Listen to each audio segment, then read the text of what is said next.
આજના સત્સંગની અંદર મહામતી શ્રી પ્રાણનાથજી હરજી વ્યાસજીને હજી કહે છે કે હરજી વ્યાસજીને કહે છે કે આપે એમ કહ્યું હતું કે પરમાત્મા વિશે મેં હા કહી છે તો મને કોઈએ ના નથી કહી, કે પરમાત્મા વિશે મેં હા કહી છે ને એ મને કોઈએ ના કીધી નથી કહે છે, અને મેં ના કહી છે તો કોઈએ મારી સામે હા નથી કીધી.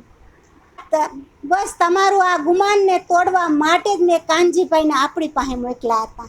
મહામતી પ્રાણનાથજી કહે છે કે હરજી વ્યાસજીનું આ ગુમાન હતું, એ ગુમાનને અહંકારને તોડવા માટે જ મેં કાનજીભાઈને તમારી પાસે મોકલ્યા હતા. કહે છે કે હમકો પઢાએ હકને તુમકો રાખે તીન, કે તમને એ અક્ષરાતીત પાર બ્રહ્મે જીવિત કર્યા. હરજી વ્યાસજીને કહે છે મહામતી શ્રી પ્રાણનાથજી કહે છે તમને અક્ષરાતીતે જીવિત કર્યા, અને ત્યાં હું પણ તેના હુકમથી જ આવ્યો, હું પણ અક્ષરાતીતના હુકમથી જ તમારી પાસે આવ્યો. કહે છે જુનાગઢની અંદર ગયા ને પ્રાણનાથજી હરજી વ્યાસજીને જગાડવા આવ્યો છું.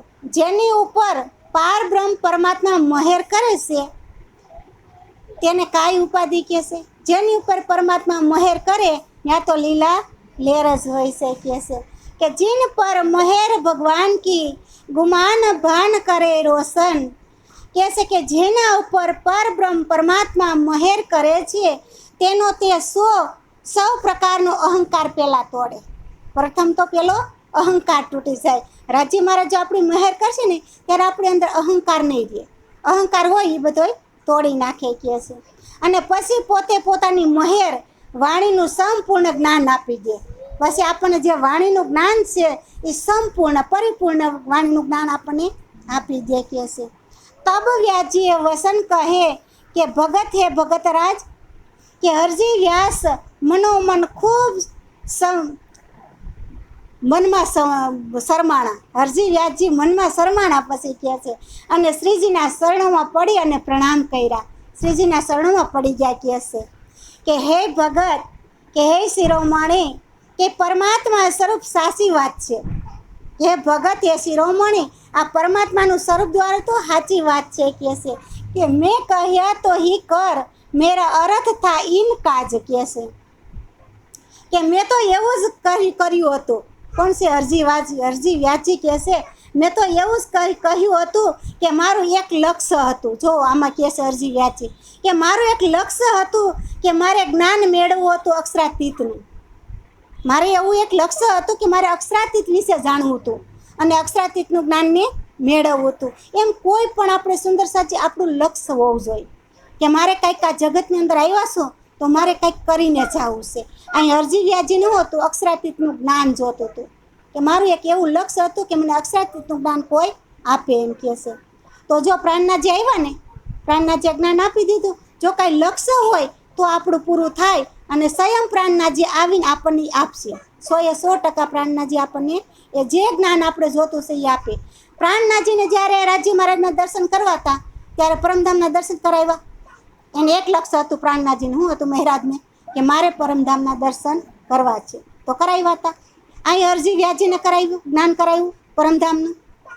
તો એવી જ રીતે કહે છે કે હું ગુલર લગે દરખત કો બહુત બેસું માર, કે વ્યાસજી હવે શું કહે છે કે જેમ એક ગુલર એટલે કે ઉમરાનું ઝાડવું, એક ગુલર કહે છે ઉમરાનું જે ઝાડ એ બેસું માર ફળ આપે છે. બેસું માર ફળ હોય કહે છે એની ઉપર કેટલાય ફળ આવે. ઉમરાનું ઝાડ હોય ને એની ઉપર કે કેટલાય ફળ આવે, તેમાં એક ફળ ગુલરના ફળમાં અનેક જીવો રહેતા. એક ફળ હોય ને એમાં અનેક જીવો રહેતા હોય. જે ઉમરાનું એક ફળ છે એ ગુલર છે, એને ગુલર કહે એની વાણીમાં. એ ગુલરની અંદર અનેક ફળ હોય, અનેક જીવાતમાં રહેતી હોય કહે છે. અને જ્યાં સુધી તે ફળનું મોં બંધ હોય ને કહે છે રહે છે ને ત્યાં તે ફાટતું નથી. જ્યાં સુધી મોં બંધ હોય ને ત્યાં સુધી એ ફાટે નહીં કહે છે.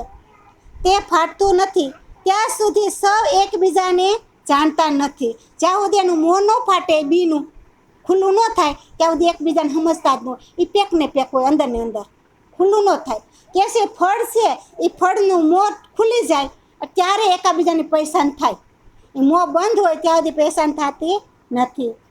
કે મેં જીવ ઉન ગુલર મેં કા इन मेरा योर है गुलर, કે તેમ હું પણ ગુલરના એક જીવ છું.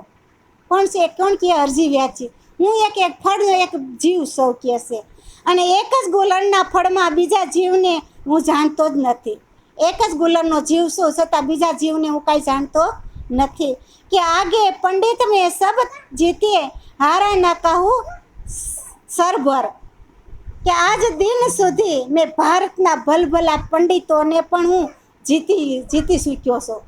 ભારતના એવા મોટા મોટા પંડિત હતો ને કે છે, એને મેં હરાવી દીધા છે અને હું જીતો છું. કોણ કે જુનાગઢના અરજી વ્યાસ પંડિત હતા મોટા. તો કે મેં ભારતની અંદર વાત કરી કે મેં ભારતના મોટા મોટા ભલભલા પંડિત હતા ને એને જીતાડ્યા છે કે છે, હરાવીને હું જીતો છું કે છે. અને પરંતુ મને કોઈએ હરાવ્યો નથી. અરજી વ્યાસજીને કોઈએ નહોતા હરાવ્યા એવા જ્ઞાની છે. હવે એને કોણ હરાવશે? આપણા પ્રાણનાથજી. પ્રાણનાથજી પરમધામનું જ્ઞાન આપશે ત્યારે એ હારી જાહે કે છે. કે જો આજ મેં સોળે હથિયાર, કે આગે તુમ હાર મેં સબ, તુમ હકીકત ભેજે હક કે આયે મેરે સબબ. કે આપ પણ આજ આપે મને અક્ષરાતીતનું જ્ઞાન આપીને મારો અહંકાર તોડી નાખ્યો કે છે. અક્ષરાતીતનું જ્ઞાન આપ્યું અને મારો જે અહંકાર અંદર પ્રગટ હતો એ અહંકારને તોડી નાખ્યો. કે જે જ્ઞાન મને આપણા શાસ્ત્રો નહીં આપી શક્યા તે જ તમામ શાસ્ત્રોના હથિયાર હું તમારા શરણોની અંદર ધરી દઉં છું કે છે. કે શાસ્ત્રોનું જ્ઞાન હતું અરજી વ્યાસજીને. શું કેનું? કે એ શાસ્ત્રો દ્વારા તો કેવું કાંઈ હતા શાસ્ત્રો બધાય, કે શાસ્ત્રો નહીં આપી શકાય જ્ઞાન મને. જે અક્ષરાતીતનું જ્ઞાન હતું ને એ શાસ્ત્રોએ આપ્યું નહોતું. તો કે છે શાસ્ત્રોના જેટલા હથિયાર છે ને એ બધા હથિયારો તમારે શરણે ધરી દઉં છું. આમ તો માયાના 13 હથિયાર છે, એ બધાય હથિયાર કે છે હું તમારે શરણે ધરી દઉં છું. કારણ કે શાસ્ત્રો તો જ્ઞાનનો અહંકાર જ છે કે છે. કે જે શાસ્ત્રોના જ્ઞાનથી અહંકાર જ પેદા થાય.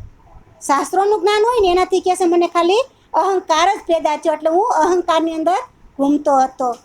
તો આપને અક્ષરાતીત શ્રી પાર બ્રહ્મ પરમાત્માને મારો અહંકાર તોડીને તેમને વિષયનું જ્ઞાન આપવા માટે અહીં મોકલ્યા છે કે છે. કે પરમાત્માએ મારો અહંકાર જે હતો એનું તમને જ્ઞાન દેવા માટે જ તમને અહીં મોકલ્યા છે અને મારો અહંકાર તોડવા માટે જ તમને અહીં મોકલ્યા છે કે છે. અને આ વાત તો નિશ્ચિત છે કે તમને રાજી મહારાજે જ મોકલ્યા છે. કે મોકો બતાવો તુમ વહ જો રાહ મુસ્તકીમ, કે મેં તો કશું ના જાનત મોહે દિખાયો જીમ.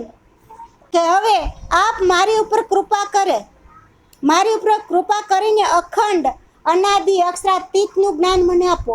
અરજી વ્યાસજી કહેશે કે હે પ્રાણનાથ તમે મારી ઉપર કૃપા કરો અને અનાદિ અક્ષરાતીતનું જ્ઞાન જે છે એ જ્ઞાન મને આપો અને તેમને પ્રાપ્ત કરવાનો માર્ગ બતાવો. મારે અક્ષરાતીતનું જ્ઞાન જોઈશે એ જ્ઞાન મને બતાવો કે છે, એનો માર્ગ મને તમે બતાવો. તે એ દિવસે બ્રહ્મપુર ધામનો અનેક અનુભવ કરાવો. કે જે બ્રહ્મપુર ધામ છે, જે પરમધામ છે એમનો તમે મને અનુભવ કરાવો. કારણ કે હું આ વિશે કાંઈ જાણતો નહોતો, કારણ કે શાસ્ત્રોનું જ જ્ઞાન હતું, અક્ષરથી પરમધામનું જ્ઞાન હતું જ નહીં. એટલે કહે છે કે આ વિશે હું કાંઈ જાણતો નહોતો, તો મને એનો અનુભવ કરાવો પરમધામનો. કે જેથી અંકુર ઇનકા તહા લોભ હે સોહબત, ફેર તીન સે જુદે પડે આયે નવતનપુરી તીર્થ.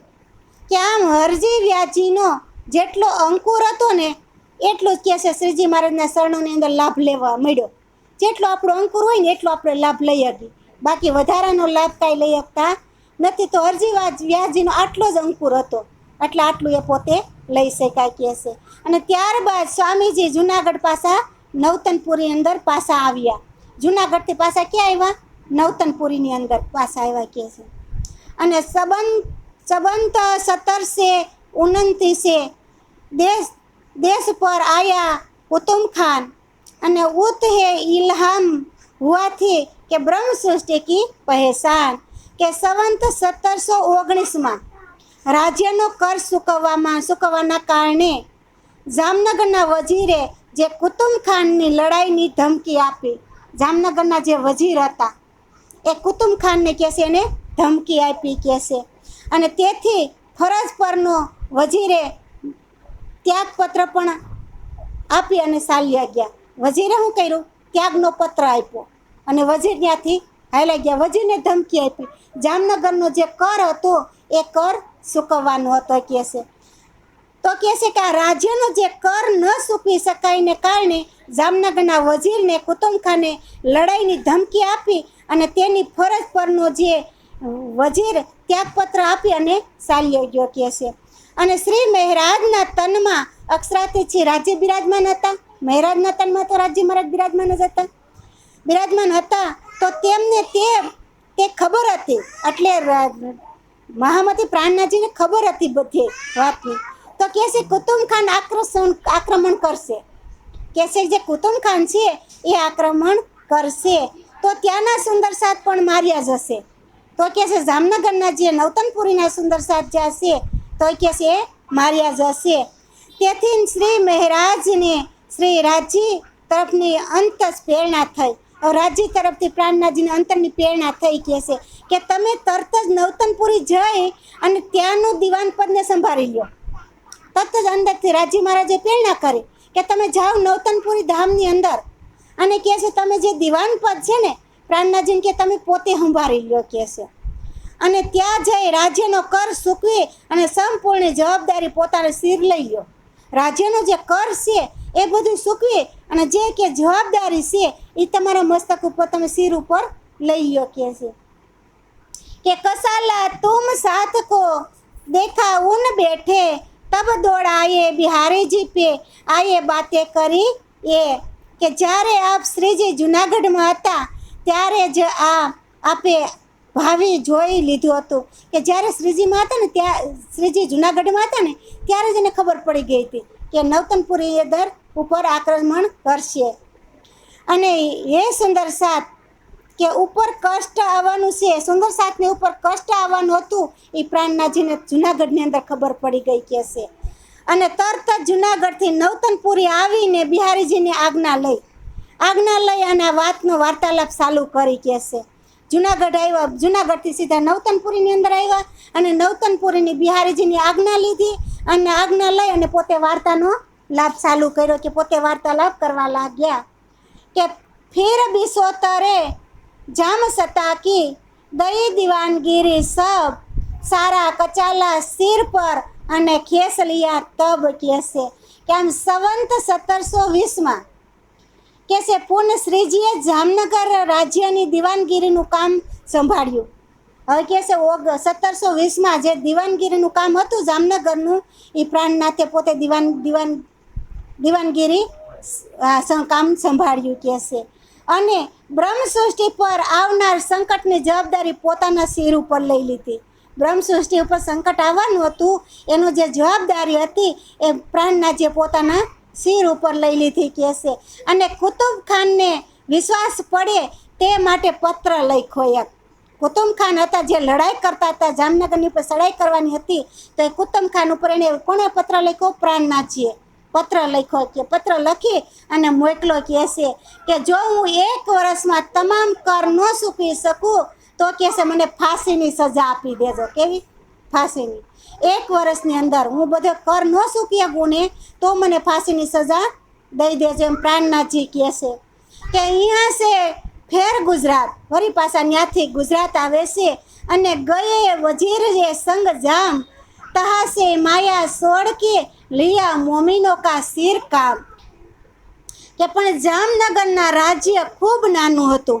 જામનગરનું જે રાજ્ય હતું ને એ નાનું હતું હાવ. એટલે કહે છે કે ગરીબ હોવાને લીધે અને રાજ્ય નાનું એટલે ગરીબાઈ પણ હોય કહે છે. બહુ પરિસ્થિતિ ગરીબ હતી એકદમ કહે છે.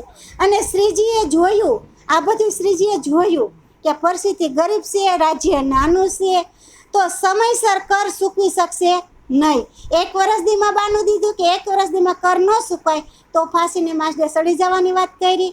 તો કે રાજ્ય નાનું છે તો ગરીબ લોકો છે તો કર ચૂકવી શકશે નહીં કહે છે.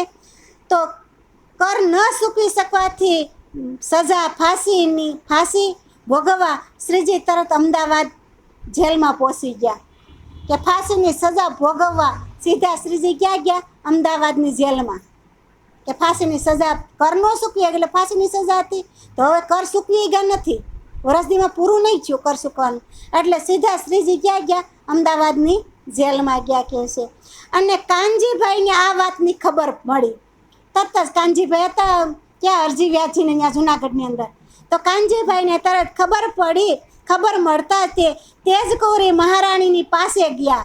તેજકૌરી મહારાણી હતા એની પાસે ગયા અને તેમના એક જોડી કપડાં માંગ્યા. તેજકૌરીના કાનજીભાઈએ એક જોડી કપડાં માંગ્યા કહે છે. માગી અને સાથે લઈને ગયા ક્યાં? જેલમાં. કહે છે કે અમદાવાદથી જઈને તેજકૌરીના વસ્ત્ર પહેરી અને ધર્મપત્નીના રૂપે જેલની કોટડીમાં શ્રીજીને મળ્યા. હવે તેજકૌરીના કપડાં પહેર્યા કોણે? કાનજીભાઈએ. અને અમદાવાદની જેલ કોટડીમાં પોતે ગયા. કોને? શ્રીજીને મળવા, પ્રાણનાથજીને મળવા ગયા. અને પોતાના પહેરેલા કપડાં, તેજકૌરીના કપડાં શ્રીજીને પહેરાવ્યા. જે પોતે કાનજીભાઈએ શ્રીજી તેજકૌરીના કપડાં પહેર્યા હતા ને, એ કપડાં કોને પહેરાવ્યા? પ્રાણનાથને પહેરાવ્યા, મહારાજને પહેરાવ્યા. અને તેમને જેલમાંથી બહાર મોકલી દીધા. પછી પ્રાણનાથજીને જેલમાંથી બહાર મોકલ્યા અને પોતે શ્રીજીના કપડાં પહેરી અને ફાંસી માટે શ્રીજીની જગ્યાએ પોતે બેસી ગયા. શ્રીજીના કપડાં, પ્રાણનાથના કપડાં પોતે પહેરી લીધા કાનજીભાઈએ અને પોતે ફાંસીને માસડે સડવા પોતે જેલમાં બેસી ગયા કહે છે. હવે આવું કોઈ કરે કે? આ કાનજીભાઈ કેવું કાર્ય કર્યું જો. અને મહારાજને છોડાવ્યા જેલમાંથી. અને બાદના કાનજીભાઈ શ્રી રાજીની કૃપાથી, હવે કાનજીભાઈ ઉપર રાજીની કૃપા એટલી વરસી કે તેઓ સુરક્ષિત નીકળ્યા બહાર. તેઓને કાંઈ થયું નહીં કહે છે કે વિના કોઈ તકલીફ નહીં પડી એમાં, અને પોતે બહાર નીકળી ગયા કહે છે. કે હવે ગુજરાતથી માયાનું કામ છોડી અને શ્રીજી બ્રહ્મસૃષ્ટિની જાગણી માટે દીપબંદરની અંદર જવા સ્થાન કર્યું. હવે જાગણીનું કાર્ય ત્યાંથી અહીંથી હવે જાગણીનું કાર્ય ચાલુ થાય છે. જેલમાંથી છૂટા થયા અને ત્યાર પછી રાજજી પરબારા પ્રાણનાથજી ક્યાં ગયા? દીપબંદરની અંદર જાય છે અને ત્યાંથી હવે સુંદર સાથને જાગૃત કરવાની વાત બધી કરશે. ત્યાંથી બધાય સુંદર સાથને જાગણીનું કાર્ય ચાલશે કહે છે. અને તેજકૌરીની અંદર પરમધામની આત્મા કોણ હતી? અમલાવતીની. તેજકૌરીની અંદર અમલાવતીની આત્મા હતી, જેણે ફૂલબાઈનું તન છોડીને બીજું તન તેજકૌરીનું ધારણ કર્યું હતું. પહેલાં ધોરાજીની અંદર ફૂલબાઈ હતા અને એ તન એને છોડી દીધું હતું ન્યાન. એટલે પછી ફરી પાછું તેજકૌરીનું તન એને ધારણ કર્યું. જ્યારે શ્રીજી સાહેબ જુનાગઢ વસાવા જઈ રહ્યા હતા, શ્રીજી સાહેબ જ્યારે જુનાગઢ વસાવા જઈ ગયા હતા, આગળ ગયા હતા ને 3 કિતાબ મસ્તક ઉપર લઈને જુનાગઢ વસાવા ગયા હતા ને, અરજી વ્યાચીને જાગૃત કર્યા. એ વસાવા ગયા હતા ત્યારે ત્યાં રસ્તામાં એક નદીના કિનારે તેજકૌરી પોતાના પિતાની સાથે પાણી ભરવા ગયા હતા. તેજકૌરી પોતાના પિતાને પર પાણી ભરવા ગયા હતા. ત્યાં શ્રીજીએ તેને પોતાની ધર્મપત્ની રૂપે સ્વીકાર કર્યો. ત્યાં શ્રીજીએ તેજકૌરીને ધર્મપત્ની છે મારા આવો એને પોતે સ્વીકાર કર્યો. આ એ દીપ ગુજરાત છે શ્રી રાજભયે ફારક કે માયાપુરી દિખાય કે નજર કરી તરફ હક. કે હવે આ શ્રીજી સાહેબે ગુજરાતથી માયા સંબંધનું કાર્ય છોડી દીધા. હવે ગુજરાતની અંદર જે માયાનું કાર્ય હતું, એ માયાના સંબંધ જે હતા એ બધા શ્રીજીએ છોડી દીધા કહે છે. અને પોતે દીપબંદરની અંદર આવ્યા. માયાના કાર્ય છોડી પોતે દીપબંદરની અંદર આવ્યા અને શ્રી રાજજીએ ઇન્દ્રાવતીને પૂરી માયા દેખાડી. ઇન્દ્રાવતીને ત્યાંથી માયા પૂરી થઈ અને પૂરેપૂરી માયા બધી અમદાવાદની જેલમાં બધી માયા દેખાડી દીધી કહે છે ઇન્દ્રાવતીને. અને સુંદર સાથની સેવાથી પોતાના શરણોમાં લગાવ્યા. હવે બધાય સુંદર સાથને પછી સુંદર સાથની સેવામાં પોતાનું જે દિલ આત્મ પોતાની સુંદર સાથના શરણોમાં લગાવ્યું કહે છે. સેવા કરી, હવે સુંદર સાથની સેવા કરશે.